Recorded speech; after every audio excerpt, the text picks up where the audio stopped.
I never thought anyone would see me, not really.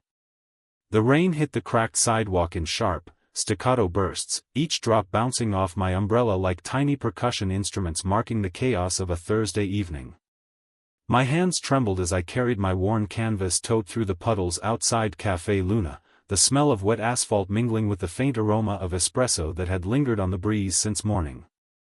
I just finished my last shift, 30 minutes behind schedule, and all I wanted was to get home, slip into my old hoodie, and disappear into the anonymity of my cramped apartment in Queens. Living in my sister Lydia's shadow had been second nature for as long as I could remember. Her accolades, her beauty, the effortless way she commanded attention everywhere she went, while I faded into the background, unnoticed, invisible, a quiet echo of someone else's success. My umbrella flipped unexpectedly in the wind, sending a spray of rain across my face, and I ducked behind a parked car, cursing under my breath. That's when I saw him. Tall, unmistakably commanding, a figure emerging from the mist of the streetlight glow.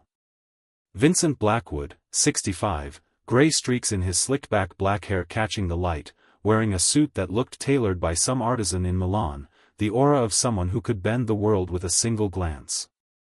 He stepped forward, unhurried, each movement measured, deliberate, his gaze sweeping the street with a precision that made my chest tighten and my pulse spike. I froze, clutching my tote like it was a shield, heart hammering in my chest. He stopped a few feet away, just close enough that the scent of his cologne, rich and dark, brushed past me with the wind, mixing with the wet air, making my senses reel. He didn't say a word at first, just observed, like he was cataloging every detail of me, the way I stood, the slight slump in my shoulders, the nervous flick of my fingers against the canvas. Then, without a hint of preamble, he smiled, a faint, calculating curve of his lips, and said, "You've been hiding long enough." The words weren't a question, they were a statement of ownership, a decree that unsettled me more than the storm itself. My instinct was to step back, to run, to dissolve into the wet shadows of the street, but something about the way he held himself, the calm authority in his voice, rooted me to the spot. Every logical thought about danger, caution, reason, screamed at me to move, but my body betrayed me. I was caught between fear and fascination, the world narrowing to the intensity of his ice-blue eyes locking onto mine. The rain fell harder, plastering my damp hair to my forehead, stinging my cheeks, and I realized that for the first time in my life, someone had truly seen me, not the background version of Lydia's sister, not the quiet shadow, but me. And as Vincent Blackwood stepped closer, the sounds of the city around us fading into the rhythm of my pounding heartbeat, I understood that nothing about this encounter would be ordinary. Everything about this night, this moment, was about to change. The city lights reflected in puddles on the sidewalk, each neon streak a distorted echo of the chaos of my thoughts. Vincent did not speak as he led the way through the rain-slick streets, his steps measured and sure, the soft click of his leather shoes on wet asphalt somehow louder than the honking cars in the distance. I followed, clutching my tote against my chest, the weight of textbooks pressing down like the memories of a life that always felt secondary, always the sister left behind. He opened the door to a black SUV with tinted windows, and the subtle scent of leather and polished metal filled the air, making my stomach twist. There was a quiet authority in the way he moved, in the way he gestured for me to sit, as though he owned not just the car, but the space around him, the air I breathed, the rhythm of my racing heart. The engine purred to life, low and steady, and we moved through the empty streets with a silence that demanded attention, the storm outside fading behind the heavy doors of the vehicle. I dared a glance at him, trying to read a hint of emotion in the lines of his face, the calm intensity of his eyes, but Vincent Blackwood revealed nothing, as if his thoughts were locked behind steel. Yet in that silence, there was a presence, a force that made me feel simultaneously small and seen in a way I had never experienced before. The city passed by in a blur, reflections of neon and rain on glass creating a kaleidoscope that made my head spin. My mind raced, questions clawing at me, but the words refused to form. Why me? Why now? And what did he want beyond the surface of this unexpected rescue? The vehicle slowed as we approached a long drive lined with tall hedges, the gates of an imposing estate appearing in the distance, wrought iron dark and intricate under the glow of street lamps. He opened the door for me with a smooth motion, an invitation and command in one, and I stepped out onto the damp path, the chill of the night biting through my wet sweater. The mansion loomed ahead, every window lit in warm gold, suggesting wealth, history, and control. My heart pounded not from fear alone, but from the overwhelming awareness that this was a world I had never known, a world that existed parallel to the ordinary streets of Queens I had walked countless times. Vincent did not hurry me, yet every second stretched with weight, the quiet intensity in his posture telling me that each step, each glance, each heartbeat was being noted. He finally spoke, his voice low, measured, almost a rumble that seemed to vibrate in the air between us. "You will learn how different this world is, how power shapes everything," he said. There was no threat in the words, but a certainty that left me shaken. I wanted to respond, to ask questions, to challenge, but the right words never arrived. I was swept along by his presence, the rain-streaked night behind us fading, replaced by the promise of something vast and unknowable, a world that demanded attention, obedience, and awareness, yet also hinted at care, at consideration beneath the surface of cold control. I realized, as the gates swung open and we entered the estate grounds, that my life, my place in the shadow of another, had already shifted, and there was no turning back. Each step toward the mansion carried a mix of apprehension and fascination, a deep awareness that every decision, every movement, every glance I exchanged with Vincent Blackwood from this moment forward would echo in ways I could not yet understand. The grand entrance loomed ahead, the large double doors made of dark oak with intricate carvings that spoke of craftsmanship and tradition. Vincent opened one side, motioning for me to step inside, and the warmth of the mansion washed over me, a sharp contrast to the rain-soaked streets outside. The marble floors gleamed under the soft light of crystal chandeliers, reflecting fragments of the high ceilings and the polished brass railings of the staircase that spiraled upward. Each step I took echoed slightly, a reminder of how small I felt in this vast space, yet also how acutely aware I was of every detail, every sound, every breath. Vincent followed behind, his presence quiet but undeniable, the subtle scent of leather and cedar lingering in the air as he moved. He did not speak, but his gaze never left me, as if he could read the questions I had not dared to voice. I took in the furniture, the arrangement of rooms, the way the soft lighting highlighted the textures of fabric and wood, creating an environment of elegance and authority, a world I had never known existed. We passed a library with floor-to-ceiling shelves filled with leather-bound books, the scent of old paper and polished wood mingling in the air, and I imagined the years of knowledge, history, and influence held within. Vincent stopped at the bottom of the staircase and turned to me, his eyes steady, commanding, yet not unkind.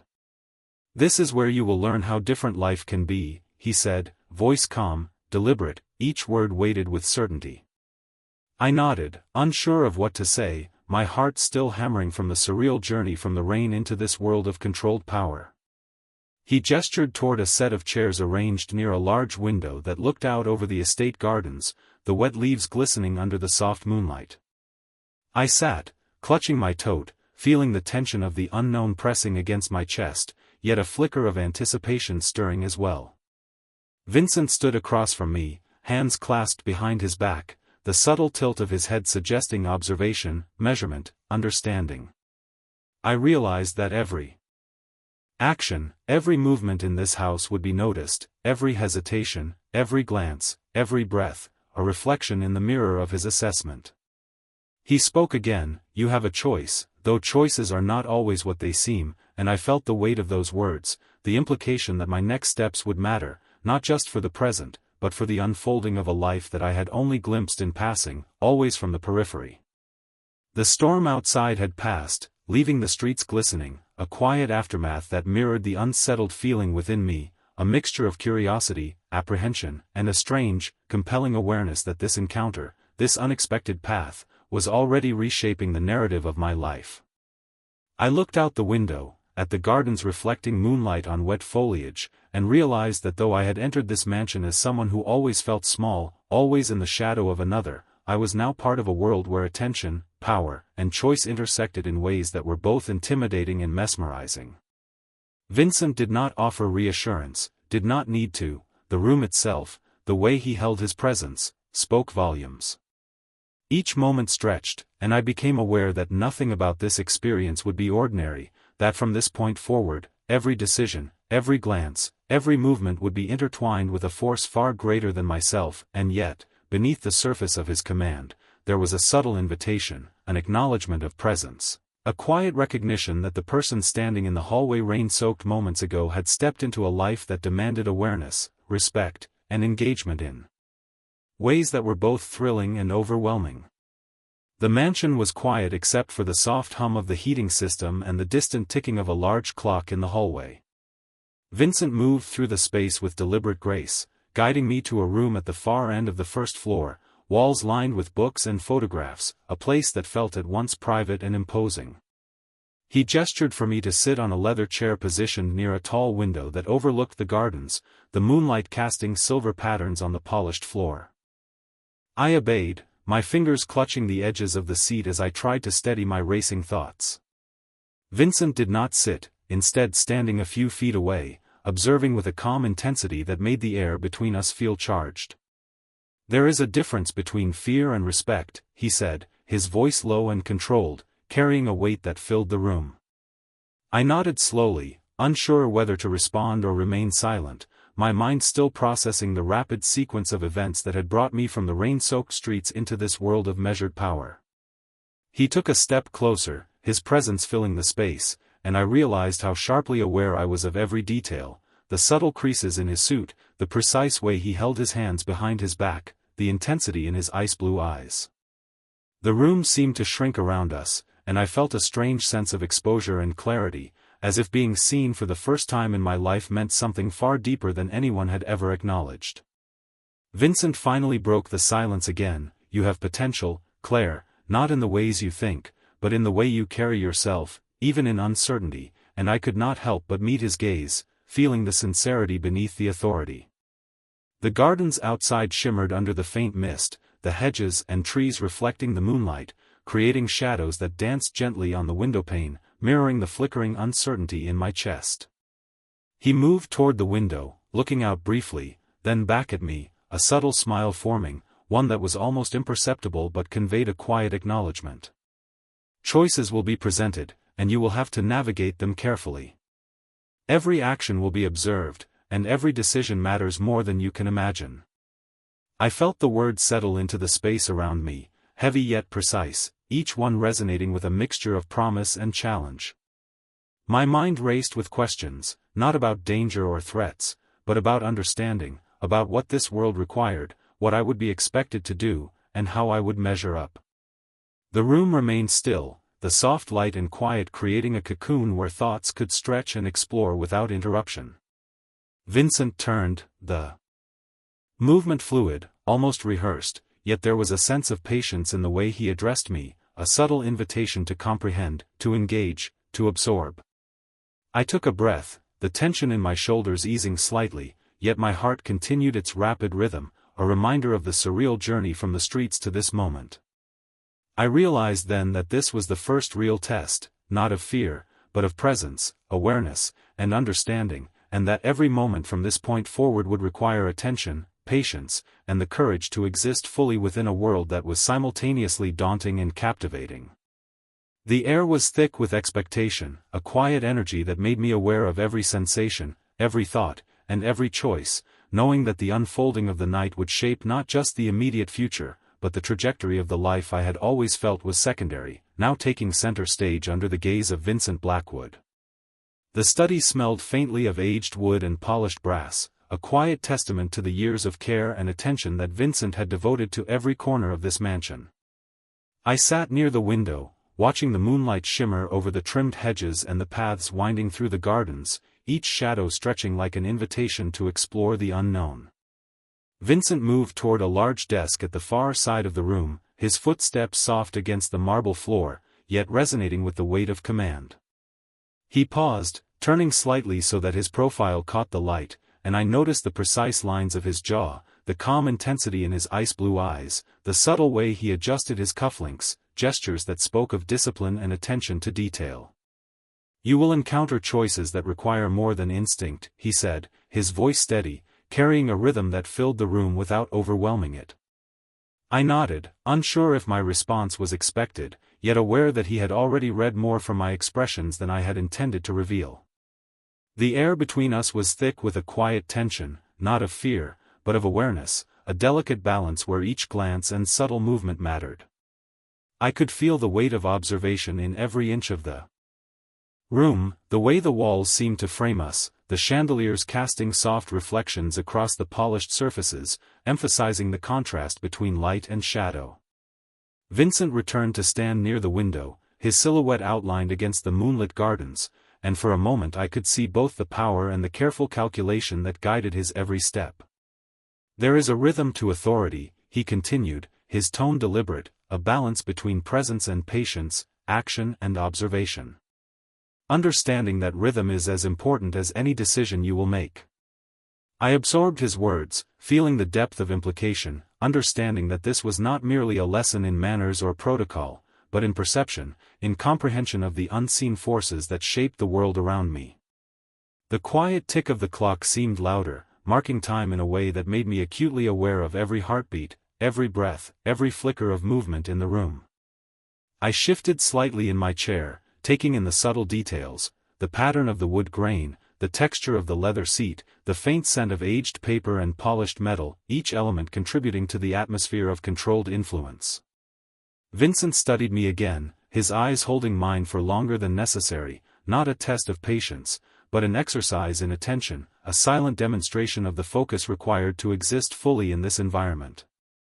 My pulse quickened, not with fear, but with the understanding that I was being invited to step into a space where every observation mattered, where the ordinary assumptions of my former life no longer applied. The gardens outside shimmered under the faint glow of the moon, leaves glistening with dew, and I realized that though I had entered this mansion as a visitor, I was already beginning to perceive the rhythm, the subtle currents of authority and intention that governed every interaction, every glance, every choice in this world. Vincent did not rush, did not prompt. The stillness itself carried the lesson, and I felt, with a mixture of apprehension and anticipation, that this moment was only the beginning of a journey that would demand awareness, courage, and the willingness to see beyond the familiar shadows of my past life. The following morning, sunlight spilled through the tall windows of the mansion, casting long, warm stripes across the polished marble floor. I woke to the faint sound of birds outside and the subtle hum of the heating system, a stark contrast to the storm from the night before. My thoughts drifted to Vincent, the presence that had dominated the previous evening, and I realized how much of my attention had been consumed, not with fear, but with the intensity of observation, the awareness that each action, each pause, each expression could be noted, analyzed, and understood. I dressed quickly, choosing clothes that were comfortable yet practical, still aware of the unspoken rules of this environment, the subtle dance of awareness and observation that seemed to govern every interaction. Breakfast was served in a sunlit dining room, the table set with elegant china and silverware, each piece arranged with meticulous care. Vincent did not sit immediately. Instead, he observed, standing near the window, the light glinting off the cuff of his suit, the shadow of his presence filling the room without movement.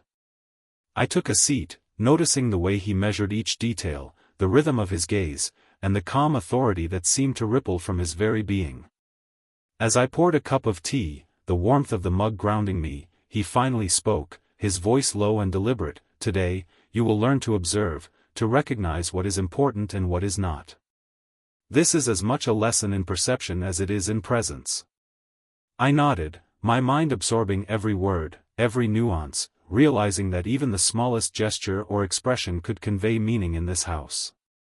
The conversation moved slowly, deliberately, as he pointed out elements of the room, the placement of objects, the way light fell across the surfaces, each example a lesson in awareness, in seeing beyond what was immediately obvious. I found myself noting details I had previously ignored, the subtle variation in the fabric of a chair, the way the leaves of a plant shifted in the breeze, the rhythm of the clock ticking, a constant undercurrent to the room's calm energy. Vincent's instructions were precise yet patient, a rhythm that encouraged observation without pressure, awareness without urgency. I realized that this was a different kind of power, one that required patience, attention, and the ability to recognize subtleties, the type of knowledge that could influence outcomes without overt action. As the morning progressed, I felt a shift within myself, an awareness growing, a recognition that my perspective, my ability to notice, mattered in ways I had never considered. Vincent allowed silence at intervals, letting observation and reflection settle before offering insight or guidance, creating a pattern that felt both grounding and challenging. By the time breakfast concluded, I understood that the lessons of the mansion were not about obedience, nor were they about intimidation. They were about presence, awareness, and the ability to navigate a world where every detail mattered. Walking through the sunlit halls, I felt a quiet determination, an acknowledgement that this new understanding, this careful attention to the environment and the subtle currents of influence, was a tool I could carry with me. Vincent followed closely but without intrusion, his presence a steady reminder of the balance between authority and observation, guidance and autonomy. The day stretched ahead, full of promise, challenge, and the unspoken understanding that my role, my choices, and my attention would shape the unfolding of experiences in ways I was only beginning to comprehend, and that from this moment, every step taken within these walls carried significance and consequence. The afternoon sun filtered through the tall windows of the study, scattering patterns of light across the polished wood floor, each beam catching the subtle dust particles and giving the room an ethereal glow. I sat in the same leather chair near the window, feeling the warmth of the sunlight on my face, the tension from the morning slowly easing into a calm curiosity. Vincent moved to a side table, picking up a small, antique globe, turning it slowly in his hands, the weight of it deliberate, measured. He set it down and turned to me, his eyes catching the light, the intensity of his gaze still unyielding yet not overbearing. "You will find that the world is vast, and influence comes in many forms," he said, voice even and controlled, each word precise and intentional. I nodded, trying to absorb the meaning, realizing that this mansion, this environment, was as much a classroom as it was a home, and that every object, every subtle gesture carried significance. I noticed the way Vincent observed not just me, but the space itself, his awareness extending to the shadows in the corners, the placement of furniture, the way light bent across the floor and walls, demonstrating a mastery of presence that I had never witnessed before. "Attention is power," he continued, stepping closer, the soft click of his shoes on the floor marking each step with quiet authority. "It is the ability to perceive what others overlook, to understand the undercurrents that guide decisions and outcomes." My hands rested in my lap, fingers slightly trembling, and I felt the weight of his words, the gravity of being in a space where observation and subtlety dictated influence. I realized that my sister Lydia, with all her accolades and outward confidence, had never prepared me for this level of awareness, this requirement to see and understand in a way that was simultaneously deliberate and intuitive. Vincent gestured toward a shelf filled with intricately bound books, each volume seemingly hand-selected, and I understood that knowledge, context, and history were tools as potent as any overt action. He did not rush me, did not insist upon immediate comprehension. Instead, he allowed moments of silence, pauses where thought could expand, where awareness could grow, where subtle understanding could take root.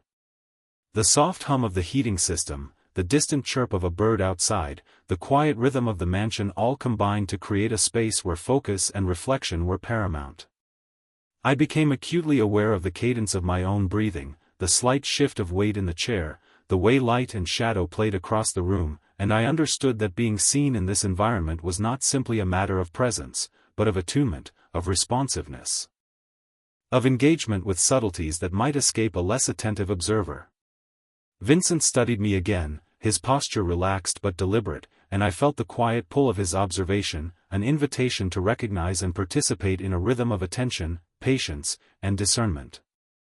As I absorbed the room, the light, the details, the deliberate care in every element, I realized that this lesson was not about obedience, nor about superficial impression. It was about integrating presence with awareness, influence with understanding, and that the path ahead would require the careful calibration of perception, action, and reflection in ways I had never encountered before. The evening descended softly over the estate, the sky painted with shades of deep indigo and pale gold, the last traces of sunlight reflecting off the windows and gilded edges of the mansion. I moved quietly through the hallways, each step measured, the polished floor cool beneath my shoes, the air carrying the faint scent of polished wood and old books. Vincent followed, silent, his presence steady and commanding without a single word, each movement deliberate, a rhythm of authority and observation that seemed to fill the space around us. We entered a room that opened onto the terrace, the doors wide and the air carrying the crisp scent of the gardens, the soft rustle of leaves and distant city sounds forming a subtle background. He gestured for me to step closer to the edge, where the view stretched across the manicured grounds, fountains catching the last light, hedges forming intricate patterns, paths winding into the darkness beyond. I felt the cool breeze on my face and realized how small I was in contrast to the expanse, yet acutely aware that every moment, every detail, every gesture would be observed and noted. Vincent moved to stand beside me, and I noticed the subtle tension in his posture, the deliberate way he placed his hands behind his back, the calm yet commanding way his gaze scanned the horizon and then returned to me. "You have seen the beginning of what it means to be present, to be aware," he said, voice low and measured, resonating with clarity in the open space. "Now comes the understanding that presence is also influence, that your choices, even small ones, create ripples that are felt across the environment." I nodded, the words settling in, the gravity of the mansion, the estate, and the life I had stepped into, pressing upon me with a quiet weight. The night was deepening, stars emerging one by one, and I felt an unfamiliar sense of clarity mixed with anticipation, knowing that the experiences ahead would test my observation, my discernment, and my ability to navigate subtle dynamics with care. Vincent did not move closer, did not guide me by hand. Instead, he remained a figure of quiet strength, a presence that demanded attention and reflection, allowing me to process the environment, the lessons, and the rhythm of awareness he had imparted. The terrace stretched before us, shadows stretching long across the stone surface, the soft glow of lanterns casting golden pools of light, and I understood that every detail mattered, the way the breeze shifted, the alignment of the lanterns, the distant hum of the estate beyond, all part of the intricate web of observation, influence, and presence. I felt the weight of responsibility, not in terms of fear, but as a consciousness of connection, realizing that I was not merely an observer, but a participant in a world where every movement, glance, and choice carried significance. Vincent's gaze returned to mine, and in that moment, I sensed a silent acknowledgement, an unspoken understanding that this night, this lesson, and this space were part of a journey that required not just attention, but engagement, presence, and the courage to step into a reality far beyond the shadows of my former life. The stars above reflected faintly in the polished surfaces around us, and I understood that this night marked a threshold, a quiet shift, and that the path forward would demand awareness, subtlety, and the willingness to be fully present in a world defined by observation, choice, and influence. The mansion was quiet, the soft glow of the evening casting long shadows across the polished floors, the gardens beyond the windows bathed in a pale silver light that shimmered on the wet leaves from the earlier rain.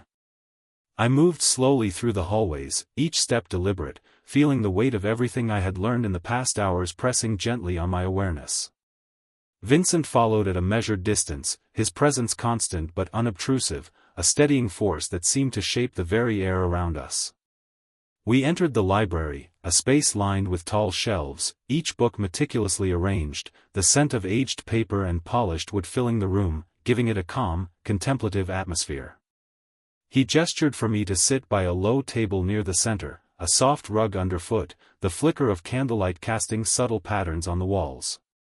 I complied, my fingers brushing the surface of the table, noticing its smooth grain and the faint warmth of the candles. Vincent remained standing, eyes scanning the room briefly before settling on me, the intensity of his gaze not intimidating but deeply attentive, a study of presence and patience. "You have come far in understanding observation and influence," he said, voice low and deliberate, each word measured, resonating in the quiet of the room. "The final lesson is not in what you see, but in what you choose to carry forward. Awareness without action is empty, discernment without purpose is wasted. You must learn to balance observation with decision, attention with engagement. I absorbed his words, feeling a mix of apprehension and clarity, realizing that this was not merely a test, but an invitation to integrate everything I had experienced, to recognize the significance of each choice, each glance, each subtle interaction. The candlelight reflected softly in his eyes, highlighting their ice-blue depth, and I felt the quiet pull of understanding, a sense that the lessons extended beyond the mansion, beyond the walls, into a broader comprehension of presence and consequence. He gestured toward the shelves, the books, the arrangement of objects, each a silent example of meticulous attention and subtle influence. Everything has meaning, Claire, he continued. Even the smallest detail can alter perception, shape outcomes, and define the boundaries of what is possible. Your task is to see it, understand it, and act with clarity. I nodded slowly, the quiet of the library allowing the words to settle, each syllable resonating with purpose. Outside, the night deepened, the stars emerging against the velvet sky, and I felt a growing sense of alignment, a recognition that I had stepped into a rhythm where every observation mattered, every decision carried weight, and every moment was an opportunity to integrate awareness into action. Vincent finally stepped back, the subtle shift in his posture signaling a moment of completion, a pause that was both conclusion and commencement. I understood that the journey had reached a point of transformation, that the lessons were no longer about instruction, but about presence, discernment, and the courage to navigate a world that had previously seemed beyond my grasp. And in that quiet, candlelit library, I realized that I was no longer merely a passive observer, but a participant in a space defined by careful attention, deliberate action, and the understanding that each choice shaped not just my own path, but the unfolding of everything around me.